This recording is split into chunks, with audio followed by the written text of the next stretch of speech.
Até o final deste ano, 18 milhões de pessoas ao redor do mundo terão algum tipo de câncer. Entre os diagnosticados com a doença, mais da metade, 9,8 milhões, não conseguirá sobreviver. Isso é o que estima um relatório da Agência Internacional para a Pesquisa sobre o Câncer, da Organização Mundial de Saúde, divulgado no ano passado. Fatores sociais, econômicos e até o envelhecimento populacional estão relacionados com o aumento do número de casos. Mas questões ambientais, como a poluição excessiva e a alimentação, têm afetado cada vez mais jovens. De acordo com o Instituto Nacional do Câncer, houve uma queda nos casos de câncer de pulmão e colo do útero. Isso mostraria como as estratégias preventivas são eficazes. Além disso, há hoje cerca de 1.200 produtos diferentes sendo testados no mundo para o tratamento da doença. Mesmo assim, no Brasil, a previsão é que neste ano exames identifiquem 559 mil incidências da patologia, que deve fazer mais de 240 mil vítimas. Para falar sobre o avanço nas pesquisas contra o câncer no Brasil e no mundo, o Diálogos na USP recebe agora os professores Luiz Avila, professor do Departamento de Radiologia e Oncologia da Faculdade de Medicina da USP e chefe do Laboratório de Biologia Molecular do Centro de Investigação Translacional em Oncologia do ICESP, o Instituto de Câncer do Estado de São Paulo. Também foi pesquisadora e diretora da filial de São Paulo no Instituto Ludwig de Pesquisa sobre o Câncer.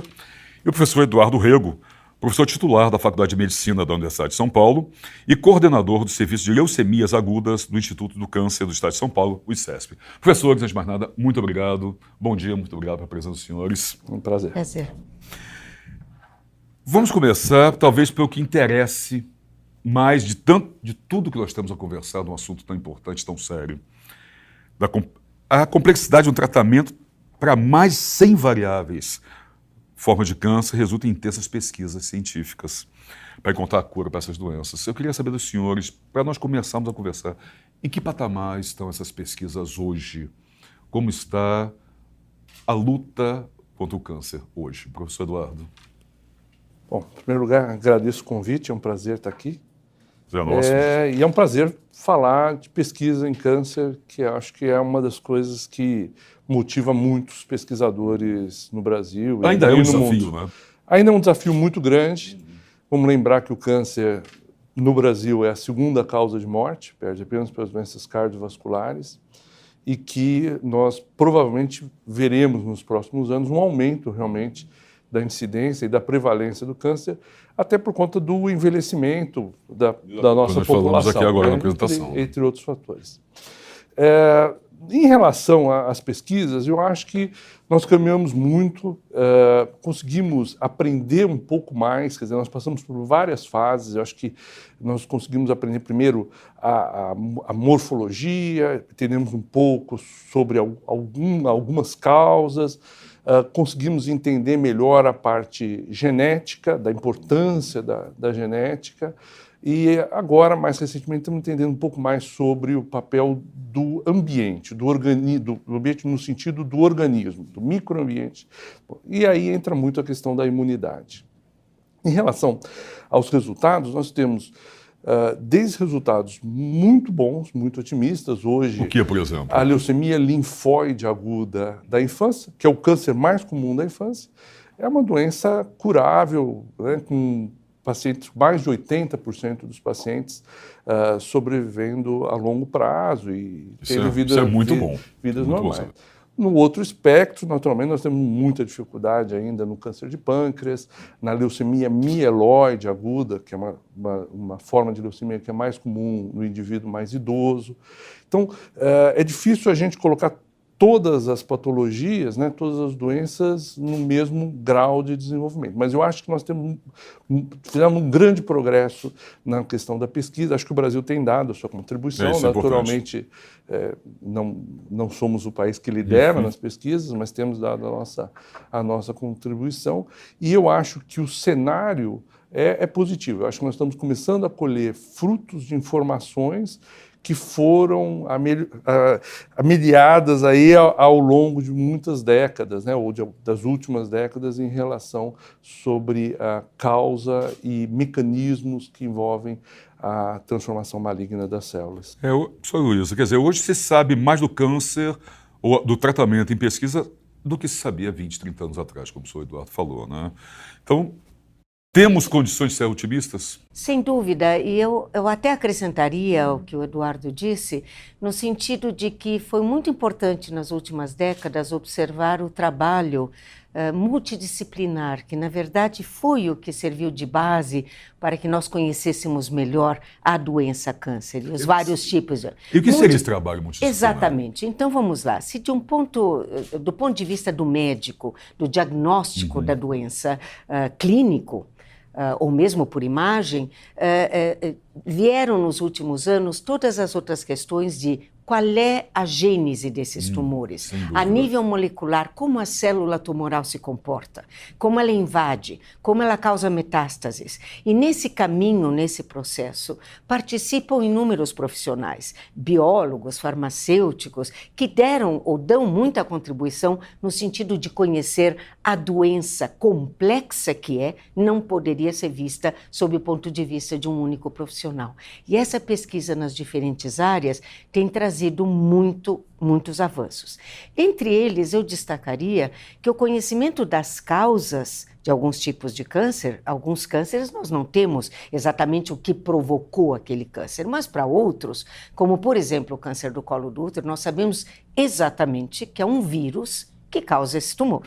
Se nós sabemos que esse vírus, ou papilomavírus humano, causa esse tumor, eu posso tentar impedir a infecção por esse vírus. Quer dizer, tem como prevenir? Tem como prevenir. E ao fazê-lo, eu elimino o risco de ter o tumor.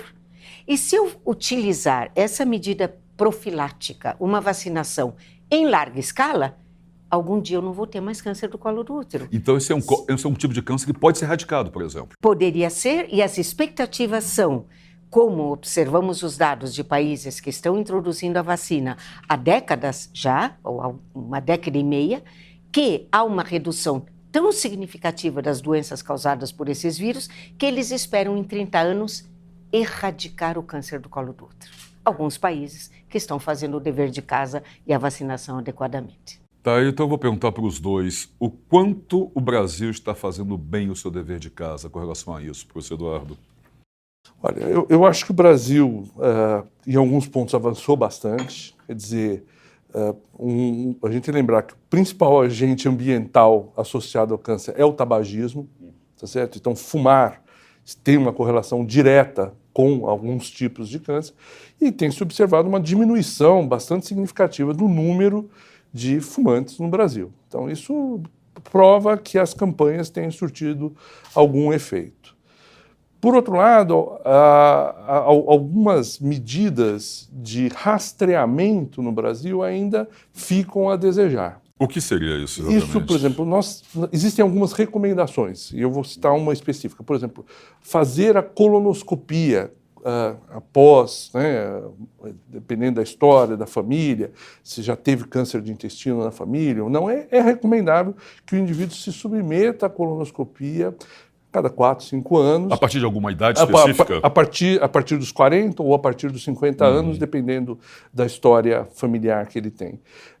E ainda há uma dificuldade em tornar esse exame acessível à grande população brasileira. Então, esse, por exemplo, é um ponto onde nós ainda temos a melhorar. Quer dizer, existem iniciativas, por exemplo, eu cito uma iniciativa que tem sido feita pelo professor Eluf, na região ali do Hospital da Santa Marcelina, em que ele está exatamente tentando implementar essa estratégia como uma forma de rastreamento populacional do câncer. Porque é uma questão de saúde pública, né? É uma questão de saúde pública. Definitivamente uma questão de saúde pública. Dentro desse caso, professora Luísa, nós falamos no começo do nosso programa da questão de investimentos, né? Que o Brasil não está entre os maiores, os principais países que investem. Se a gente parar para pensar que os Estados Unidos, o Instituto Nacional do Câncer dos Estados Unidos, investiu 90 bilhões de dólares durante os últimos 40 anos. Quer dizer, 40 anos na história é isso aqui, né? 90 bilhões de dólares é dinheiro à beça. No Canadá, centros de pesquisa já destinaram, desde 2005, mais recente ainda, 13, 14 anos, 250 milhões de dólares para combate à doença. Nosso caso, nós estamos discutindo ainda aqui papel de questões de saúde pública que ainda não fazemos direito. O que precisa ser feito mais? O quanto tem sido investido ou precisa ser mais investido para avançarmos nessa luta que parece que a gente está revertendo o jogo, né? Na verdade, eu iria muito mais do ponto de vista da definição de prioridades e políticas públicas e políticas científicas em ciência do que propriamente com os números. É mais do que uma questão financeira, né? Muito mais que isso. Definição de prioridades, porque, como foi dito no começo e ressaltado pelo Eduardo, a questão de que nós vamos ter mais câncer. A expectativa sem intervenção é que o número de tumores no mundo triplique nos próximos 20 anos. Só para completar. Então, se nós falamos de 18 milhões, nós vamos chegar a 30 milhões ou mais. Isso é só o dobro. Até 2040, estima-se que nós teremos 980 mil novos casos de câncer. Isso. Daqui a 20 anos. No país. Isso, menos. Exatamente. No país, milhões no mundo. Então é muito sério. Então, a questão é realmente a definição das prioridades. Isso você percebe muito bem em saúde e, eventualmente, em medicina, e agradeço as complementações, as adições ao que eu comentar, mas é definir o que é, qual é a prioridade. Se nós vamos ter, veja, em saúde pública, quanto custa para diagnosticar, tratar um câncer? Quanto custa a perda da vida de um indivíduo jovem com câncer? Todas essas medidas, que são a economia em saúde, devem, não economia de economizar dinheiro, mas dos cálculos em saúde, devem indicar para um país aonde ele deve fazer os investimentos. E eu percebo esse é o mapeamento que do ponto de vista científico-acadêmico, nós temos esse mapeamento, nós vivemos essa preocupação, sabemos nas nossas agências que apoiam a pesquisa que é um ponto crítico de apoio, de financiamento. Mas, às vezes, no governo, essas deliberações ainda não estão totalmente claras, porque há uma competição por problemas em saúde pública, não é? É verdade. Desde as arboviroses e a dengue e o Zika vírus até todas as outras infecciosas. Já temos várias doenças competindo para ver qual vai ser atacada primeiro. Perfeitamente, mas o investimento, só para terminar, claro, é visto deste ponto de vista. Nos Estados Unidos, para mim, está muito claro, e nos países mais desenvolvidos, que para eles é extremamente oneroso viver com câncer. Sim. E tratar pessoas com câncer. E para nós pareceria não ser tão prioritário. Eduardo. Eu concordo 100% com a professora Luísa. Veja, um dos dramas que nós temos no Brasil é que nós já estamos com uma distribuição de doenças semelhantes aos países desenvolvidos. Então, como eu falei, doenças cardiovasculares e câncer, ao mesmo tempo que nós não nos livramos de algumas doenças que são típicas de países em desenvolvimento ou em estágios... Perfeito. Fora outros que estão voltando, né? Que nós tínhamos livrado e estão voltando. Exatamente. Então, quer dizer, a questão da própria febre amarela, que você está citando. Então, isso é muito difícil de se entender. Mas, veja, uma vez uma conta que não é feita, vamos dizer assim, né? Ou que é difícil de ser feita, é que nós, infelizmente, ainda diagnosticamos muitos pacientes com estágios avançados da doença. Exatamente porque nós não temos uma política populacional de rastreamento, de busca. E tratar um paciente com uma doença mais avançada, lógico, é de pior prognóstico para o paciente, para o indivíduo. Sem dúvida. E do ponto de vista da sociedade, é mais caro. Mais caro, além do mais, é mais oneroso. Então, às vezes, a gente acha que, do ponto de vista de quem traça a política de saúde pública, acha muito caro fazer um programa de rastreamento, mas esquece que, ao não fazer, automaticamente se cria na outra ponta se cria um outro problema, que é os casos mais graves e mais avançados. Aproveitando isso, professor Eduardo, uma coisa, quer dizer, se pegar um indivíduo, um paciente com estado avançado, é uma questão do rastreamento ou também uma questão cultural da população que não se preocupa com a própria saúde e deixa para os 45 do segundo tempo aí atrás? Como o senhor falou, fazer uma colonoscopia. Onde tem um exame bacana de fazer, mas tem que ser feito. Tem que ser feito. Então a pessoa foge. Então é uma questão cultural também. Lidamos com isso também aqui no Brasil. Se mistura. Eu acho que também a professora Luísa. Eu acho que essas coisas se misturam. É muito difícil você separar claramente até que ponto é um ou outro. Naturalmente, o rastreamento envolve, numa etapa, a educação da população. Sem dúvida. A campanha de educação. Mas, por outro lado, também tem que haver o rastreamento, tem que haver infraestrutura do rastreamento. Exato, permitir que isso possa ser feito. Sim, né? Quer dizer, temos as duas pontas. É isso, professor Luísa? E eu gostaria de usar o exemplo de um rastreamento que é extremamente bem sucedido em todo o mundo, há décadas ocorrendo, inclusive no nosso país, que é o rastreamento do câncer do colo do útero.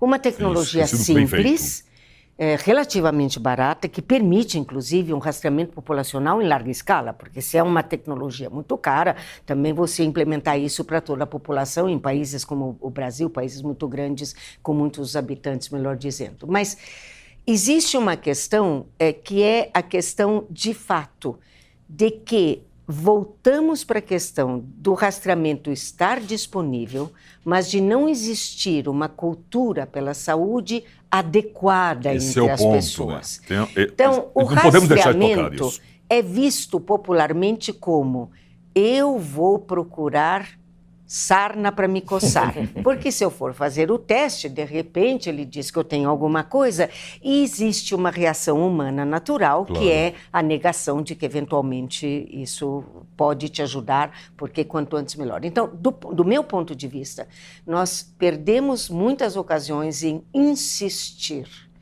como é melhor saber logo e no começo do que ir negando e saber lá adiante quando as chances de recuperação pior. Dentro disso, eu queria trazer para vocês, só saindo um pouquinho, voltaremos a falar de pesquisa logo, mas eu queria trazer para vocês, como você falou, isso tem a ver também com o estigma da doença? Porque nós estávamos conversando aqui antes do programa começar que 30, 40 anos atrás, não se falava o nome do câncer, era aquela doença. Ela ainda é uma doença estigmatizada, ela ainda é uma doença que, justamente porque ela disse, eu não quero nem saber, não quero chegar perto, vai que descobre.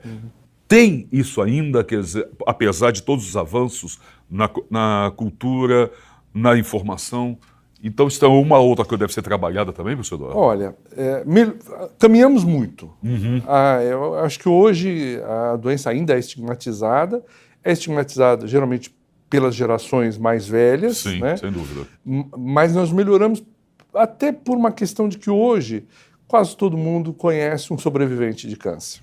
Então hoje é mais comum esse contato com alguém que passou pela dificuldade de um tratamento, de um câncer, de um tumor, e está bem, e continuou sua vida. Uma estatística que não teríamos 30, 40 anos atrás. Exatamente. Né? Então eu acho que isso, o próprio avanço da pesquisa e do tratamento tem contribuído para desestigmatizar um pouco a doença. É porque isso, professor Luísa, que 30 anos atrás, 3, 4 décadas atrás, o diagnóstico do câncer era quase uma sentença de morte. Então havia esse estigma violentíssimo, né? Vinha aqui a figura com a foice na mão. Claro, não, hoje não temos e definitivamente isso. As abordagens terapêuticas, sem dúvida, sempre foram extremamente mal vistas. O sofrimento das pessoas, a quimioterapia, perda radioterapia, de cabelo, tudo isso. Perda de cabelo. O mal. Quando alguém pensa, não é nada. Não é nada comparado perto com todo o sofrimento, com a possibilidade de passar por tudo aquilo e ainda enfrentar a morte, ou seja, perder para a doença. O que eu acho que a gente faz mal é divulgar a boa notícia do câncer, ou dizer que é possível que muita gente tenha se salvo.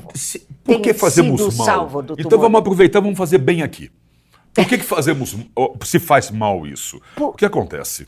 Para mim, porque existe... Também eu não posso dizer que bom, tive um diagnóstico de câncer. Não é isso. Não é para crescer comemorando. Exatamente. Mas porque eu acho que nós não divulgamos adequadamente para certos tumores as possibilidades terapêuticas e, como já disse o Eduardo, as taxas de, como se diz, de cura, ou pelo menos de não relapso, né? Claro. de manutenção da vida da pessoa por anos. Com qualidade que, na verdade, vida, é o que aconteceu. Em vez de ter um diagnóstico de câncer tardio e morte aos meses ou aos anos após o diagnóstico, hoje nós temos sobreviventes de câncer por anos, se não décadas. Isto representa, tá bem, convivo com... Eu tenho um tumor, ele foi eliminado em parte, as coisas piores foram controladas, mas isso deve ser dito. eu sou um sobrevivente de câncer, eu tive câncer, agora eu não tenho sinal, poderei ter de novo em algum momento. Eu acho que a população tem que ouvir isso. E tem que ouvir dos grandes sucessos com crianças, dos grandes sucessos com adultos jovens, que muitas vezes padecem cada vez mais de tumores Sim, que não verdade. padeciam no passado. Eu acho que a gente deve fazer um trabalho muito importante de trazer. Eu lembro de um hospital americano, obviamente não vou citar, que diz assim, finally, ou finalmente, uma boa notícia sobre câncer. Eu acho que a gente deveria usar este Lema. Esse moto. moto. Temos como, seu Eduardo, para nós falarmos temos. finalmente uma boa notícia sobre câncer? Não, nós temos. Eu acho que nós temos em várias áreas, né? Nós temos tanto, eu acho que da própria exemplo do HPV, que a professora Luísa já ilustrou tão bem, quer dizer, temos a possibilidade de erradicar um câncer da humanidade, né? Como temos essa questão, por exemplo, da leucemia linfóide aguda da infância. Eu tenho colegas médicas que são sobreviventes de leucemia, estão aí trabalhando, têm filhos e estão muito bem. Então, isso é um ânimo para todos nós.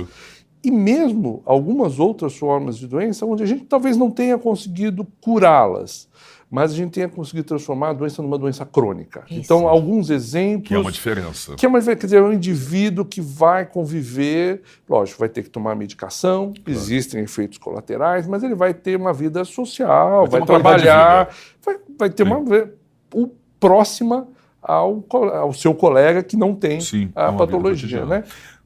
Dentro desse caso, pesquisas recentes, né, quanto nós temos adiantado isso? Teve o tratamento de imunoterapia. Isso. Né? Tem um novo tipo de quimioterapia para o câncer de pâncreas que está sendo desenvolvido no Canadá. Que exemplos nós temos de novas terapias, novas pesquisas que ajudem a, finalmente, uma boa notícia? Eu vou pegar um exemplo da minha área, que são das leucemias agudas, né?